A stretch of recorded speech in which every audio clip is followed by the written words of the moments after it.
नमस्ते और फिर से स्वागत है। अब हमने फ्लोवेज को सेट अप कर लिया है और उसके यूजर इंटरफेस को देख लिया है। अब हम अपने पहले चार्ट फ्लो को बना सकते हैं। फ्लोवेज डैशबोर्ड में हम ऐड न्यू पर क्लिक करके एक नया चार्ट फ्लो बना सकते हैं।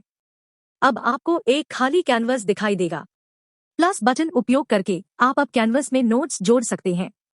इस सूची में हम उन सभी उपलब्ध नोट्स को देख सकते हैं जो हमारे कैनवस में जोड़े जा सकते हैं, जिनमें काफी सारे हैं।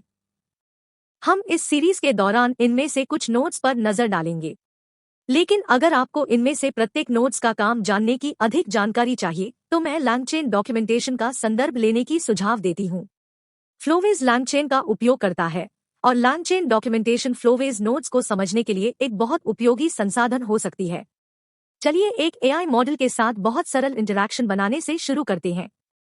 इस उदाहरण में हम एक एप्लीकेशन बनाएंगे जिसमें हम एआई से एक डैड जोक उत्पन्न करने के लिए कहेंगे जिसमें हमने विषय पास किया हो। हमारे एप्लीकेशन से किसी भी प्रकार का रिस्पॉन्स प्राप्त करने के लिए हमें चेन नोड या एजेंट नोड जोड़ने की आवश्यकता होती है। हम इस वीडियो में इनके अंतर को गहराई से समझेंगे। एक मॉडल के साथ सरल इंटरैक्शन के लिए हम चेन्स का उपयोग कर सकते हैं। चेन्स हमारे एप्लीकेशन से कुछ प्रकार की आउटपुट प्राप्त करने के लिए सबसे बेसिक नोड होते हैं। आप ध्यान देंगे कि हमारे पास काफी सारे अलग चेन्स हैं, जैसे कि एलएलएम चेन जो एआई मॉडल के साथ एक बेसिक इंटरैक्शन है। फिर हमारे पास बातचीत चेन जैसे अधिक उन्नत चेन्स भी हैं, जिनका उपयोग मॉडल के साथ बैक एंड फोर्थ बातचीत के लिए किया जा सकता है, जहां मॉडल को पिछली बातचीतों को याद रखने की आवश्यकता होती है। लेकिन क्योंकि यह हमारा पहला चार्ट फ्लो है, तो चलिए एलएलएम चेन का उपयोग करते हैं। हम इस चेन को कैनवस पर खींचकर और छोड़कर ला सकते हैं। यह नोड हमें बताएगा कि इस नोड को फंक्शन करने के लिए अन्य नोड्स की क्या आवश्यकता होती है। एलएलएम चेन के लिए हमें एक लैंग्वेज मोड मॉडल और एक प्रॉम्प्ट टेम्पलेट प्रदान करने की आवश्यकता होती है। चलिए हम अपनी प्रोजेक्ट में एक लार्ज लैंग्वेज मॉडल जोड़ते हैं। हम इसे इस ऐड बटन क्लिक करके कर सकते हैं।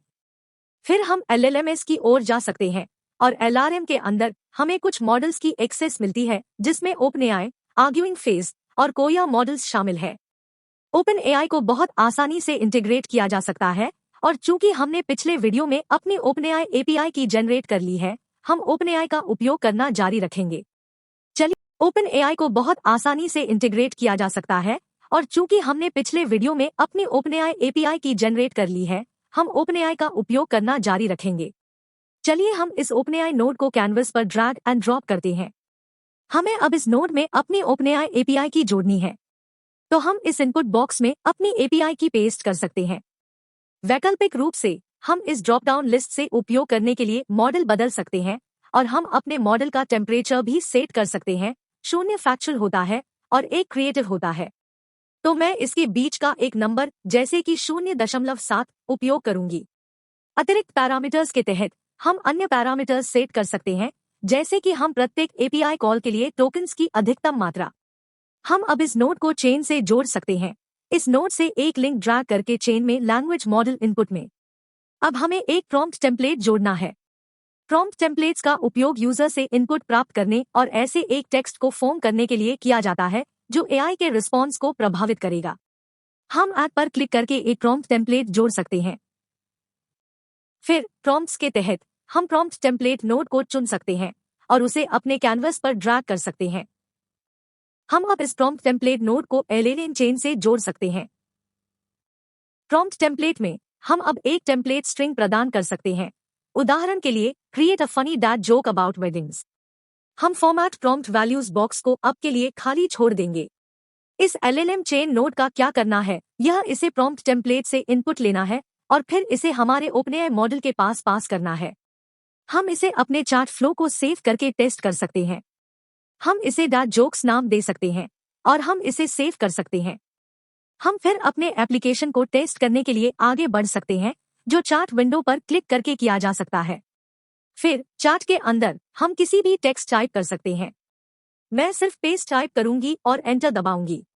1 सेकंड से कम समय में हमें एआई से यह रिस्पॉन्स मिला। जब दूल्हा अपनी दुल्हन को गलियारे में चलते हुए देखता है तो वह क्या कहता है? वाह, उसने सच में प्लंज ले लिया। तो इस समय यह चेन सिर्फ टेम्पलेट से टेक्स्ट ग्रब कर रहा है और फिर इसे मॉडल के पास कर रहा है। इस समय वह हमारे द्वारा मॉडल को भेजे गए मैसेज को नजरअंदाज कर रहा है। तो हमें इस टेम्पलेट में यूजर मैसेज को किसी तरह से शामिल करना है, और हम इसे कैसे कर सकते हैं। मान ले कि हम जोक का सब्जेक्ट यूजर के वेरिएबल इनपुट बनाना है।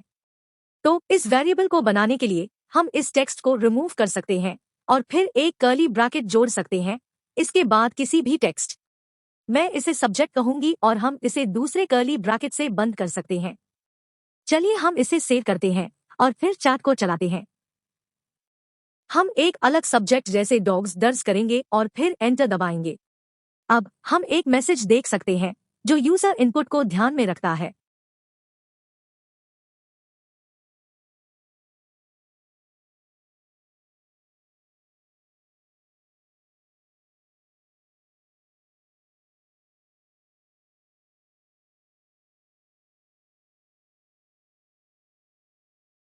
अब हम प्रॉम्प्ट वैल्यूज को देखते हैं। प्रॉम्प्ट वैल्यूज हमें अपने टेम्पलेट टेक्स्ट में अतिरिक्त वेरिएबल्स जोड़ने की अनुमति देता है। उदाहरण के लिए चलिए हम फनी को एक वेरिएबल के साथ रिप्लेस करते हैं और हम इसे जोक_टाइप कहेंगे। हम अब जोक_टाइप के लिए प्रॉम्प्ट वैल्यूज बॉक्स में एक वैल्यू सेट कर सकते हैं। हम अपने वेरिएबल्स को इस बॉक्स में दिखाए गए उदाहरण की तरह सेट कर सकते हैं। हमें एक ओपनिंग कर्ली ब्रैकेट जोड़ना होगा और फिर इसे एक क्लोजिंग कर्ली ब्रैकेट से बंद करना होगा। कोट्स में हम अब वेरिएबल का नाम टाइप कर सकते हैं, जैसे जोक_टाइप। हम कोट्स, कोलन और फिर इस वेरिएबल की वैल्यू के साथ इसे बंद कर सकते हैं, जो फनी थी। हम उसे कोट्स में भी बंद कर सकते हैं। हम इसे सेव कर सकते हैं और फिर चैट को चला सकते हैं। हम सब्जेक्ट के रूप में कैट्स टाइप करेंगे और जैसा कि आप देख सकते हैं, यह अभी भी काम कर रहा है। हम अब जोक के टाइप को इस वेरिएबल की वैल्यू को रिप्लेस करके आसानी से बदल सकते हैं।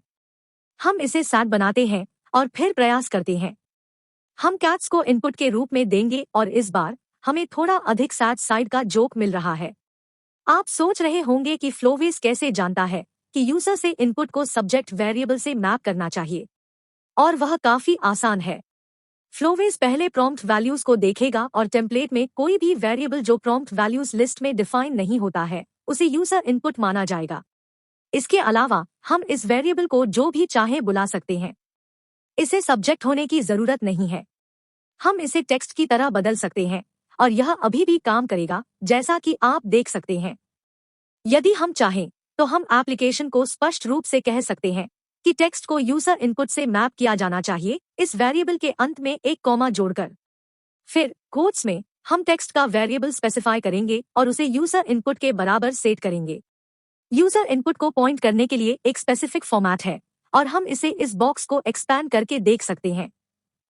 राइट हैंड साइड पर हम इस सेशन में अवेलेबल सभी वेरिएबल्स को देख सकते हैं, और अगर हम इस पर क्लिक करते हैं तो यह यूजर्स इनपुट को प्रॉम्प्ट वैल्यूज में ऑटोमेटिकली ऐड कर देगा। इंटरनली फ्लोवेस यूजर इनपुट को क्वेश्चन के रूप में रेफर कर रहा है, जिसमें डबल कर्ली ब्रैकेट्स होते हैं। मैं बस इसे यहाँ से रिमूव करूंगी और फिर इसे टेक्स्ट वेरिएबल में ऐड करूंगी। यह भी बहुत महत्वपूर्ण है कि इस यूजर इनपुट को भी कोट्स में रैप किया जाना चाहिए। चलिए हम अपने चैट फ्लो को सेव करते हैं और इसे टेस्ट करते हैं। मैं सब्जेक्ट के रूप में क्लाउन्स बनाऊंगी और जैसा कि आप देख सकते हैं, हम एआई से रिस्पॉन्स प्राप्त कर रहे हैं। इन साधारण एलएलएम चेन्स का उपयोग ऐसे सिनारियोस के लिए उपयोगी होता है जहां आपको अपने मॉडल के साथ एक साधारण एक बार का इंटरैक्शन चाहिए। उदाहरण के लिए इसे जोक्स जनरेट करने के लिए पूछना, या ब्लॉग्स के लिए टाइटल्स जनरेट करना या आर्टिकल्स जनरेट करना आदि।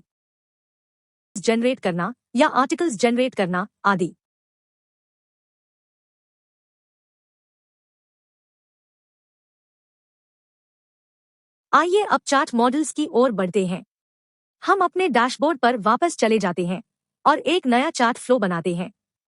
अब चलो चैट मॉडल्स के बारे में बात करते हैं। चैट मॉडल्स सामान्य एलएलएम मॉडल्स से काफी अधिक सोफिस्टिकेटेड होते हैं और वे एडिशनल फीचर्स के लिए अलाउ करते हैं। हम अपने प्रोजेक्ट में एक चेन को ऐड करना शुरू करेंगे।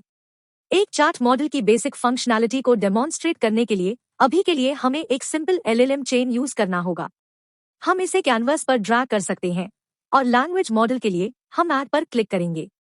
लेकिन एलएलएम्स का यूज करने के बजाय हम चैट मॉडल्स को देखेंगे। चैट मॉडल्स के अंदर हम चैट ओपनएआई नोड को ग्रैब कर सकते हैं। इस नोड के लिए हमें OpenAI API की पेस्ट करने की जरूरत है। मॉडल नेम के अंतर्गत आप अब नोटिस करेंगे कि हमारे पास डिफरेंट जीपीटी मॉडल्स की एक्सेस है, जिनमें GPT 3.5 टर्बो जो चैट जीपीटी को पावर करता है, साथ ही नए और अधिक सोफिस्टिकेटेड GPT 4 शामिल है। चलो इस मॉडल को GPT 3.5 टर्बो पर छोड़ देते हैं और टेम्परेचर के लिए मैं इसे 0.7 में चेंज कर दूंगी। हम इस LLM को हमारी चेन से कनेक्ट कर सकते हैं। फिर प्रॉम्प्ट के लिए हम ऐड नोड पर क्लिक कर सकते हैं और फिर हम प्रॉम्प्ट्स को ओपन कर सकते हैं। लेकिन इस बार स्टैंडर्ड प्रॉम्प्ट टेम्पलेट का यूज करने के बजाय मैं अब चैट प्रॉम्प्ट टेम्पलेट का यूज करूंगी और हम इसे हमारी चेन से कनेक्ट कर सकते हैं। चैट प्रॉम्प्ट टेम्पलेट बिल्कुल नॉर्मल प्रॉम्प्ट टेम्पलेट की तरह दिखता है, लेकिन अब हमें एक सिस्टम मैसेज के साथ साथ ह्यूमन मैसेज की भी एक्सेस है, जो इफेक्टिवली चैट से पास हो रहा टेक्स्ट होता है। पहले की तरह हम प्रॉम्प्ट वैल्यूज को भी सेट कर सकते हैं। ह्यूमन मैसेज के लिए मैं इसे सिर्फ टेक्स्ट कहूंगी, आप इसे जो चाहे वैसा बुला सकते हैं। फिर सिस्टम मैसेज में हम अब हमारे मॉडल को प्राइम कर सकते हैं। प्राइमिंग एक तरीका है AI को बताने का कि इसे कैसे बिहेव करना है और इसकी रोल क्या है। फन के लिए हम निम्नलिखित करेंगे। हम कहेंगे you are a salty old pirate looking for treasure. चलो इस चैट फ्लो को से करते हैं। हम इसे चैट मॉडल डेमो कह सकते हैं और चैट पर क्लिक करके इसे रन करते हैं। मैसेज में मैं सिर्फ हेलो टाइप करूंगी और रिस्पॉन्स में हम देख सकते हैं कि AI अब ऐसा रिस्पॉन्ड कर रहा है जैसे वह एक पायरेट हो, और वह सिस्टम मैसेज की वजह से था जिसे हमने मॉडल को प्राइम करने के लिए यूज किया था।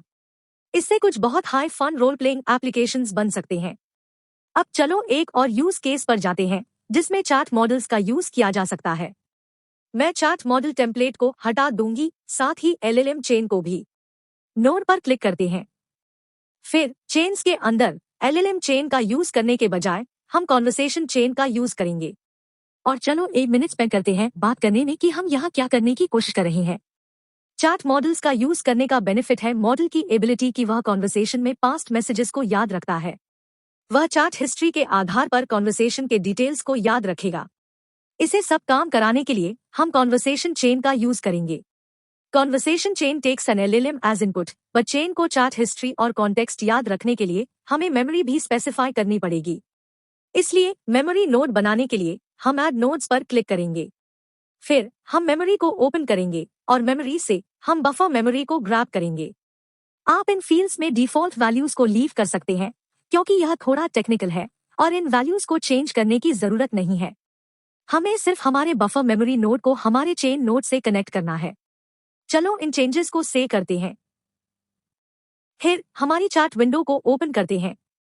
मैं प्रीवियस चार्ट को क्लियर करूंगी और फिर चार्ट विंडो में वापस आते हुए हेलो कहने के लिए कहते हैं जस्ट टू टेस्ट दिस, और हमें रिस्पॉन्स वापस मिल रहा है। तो चलो इस चैटबॉट की मेमोरी का नोटिस करें। पहले मैं कहूंगी माय नेम इज रेबेक्का।